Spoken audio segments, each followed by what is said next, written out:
A day that reminds Sierra Leone of the sacrifices its people went through to gain freedom.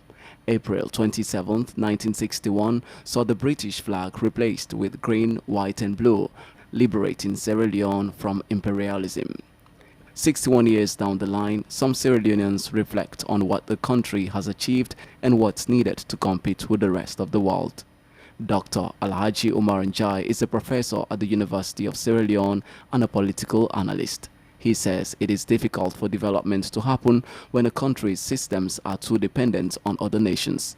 He says the country needs to develop self-reliance and economic freedom, but it has survived many challenges.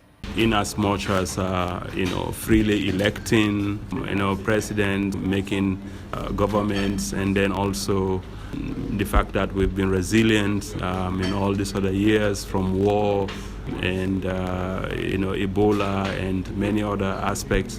We've been able to maintain a sense of resilience in all those years as a nation. We've achieved.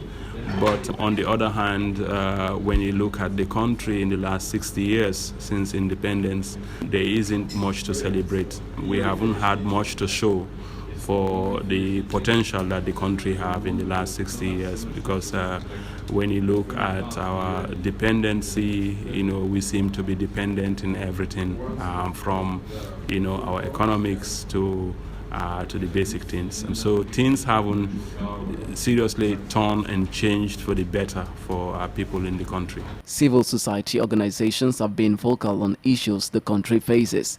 Valnora Edwin is the national coordinator of the Sierra Leone chapter of the African Women Leadership Network. She says Independence Day should be a time for deep reflection. We continue to clamor for validation from Western countries.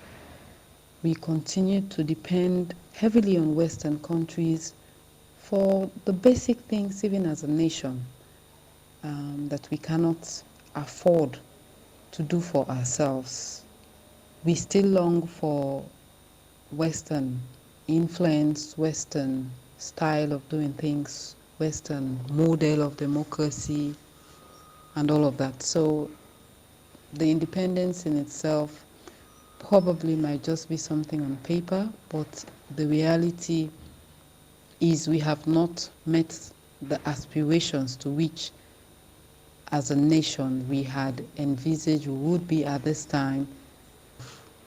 We should be thinking as one nation, united in purpose and determined that this is a time to turn around and to shape and map out a future for Sierra Leone that we would all be proud of. The United Nations estimates well more than half of the population is under the age of 25. Bashiru Mansaray leads a creative hub for young people called Open Space and says if given the platform, young people will take Sierra Leone to the pinnacle of success. When it comes to religion, when it comes to individuality, we have built that trust, and the only thing that is dividing Sierra Leoneans is politics. I can say that anywhere. But apart from that, Sierra Leoneans are very peaceful. Well, we have not achieved much when it comes to development, but young people are actually standing forefront, trying to develop, trying to build. Like before, young people were waiting, for like everything they say government should do this and that. We are not there yet, but the resilience, the strength, and the ambitions that we have as a nation, I think if we continue to support each other, we will actually reach where we are heading to. This year, Sierra Leoneans didn't mark Independence Day with the usual lantern parades and street carnivals. But many citizens say they took the opportunity to look ahead to how the country will grow. Kawa reporting for VOA from Freetown, Sierra Leone.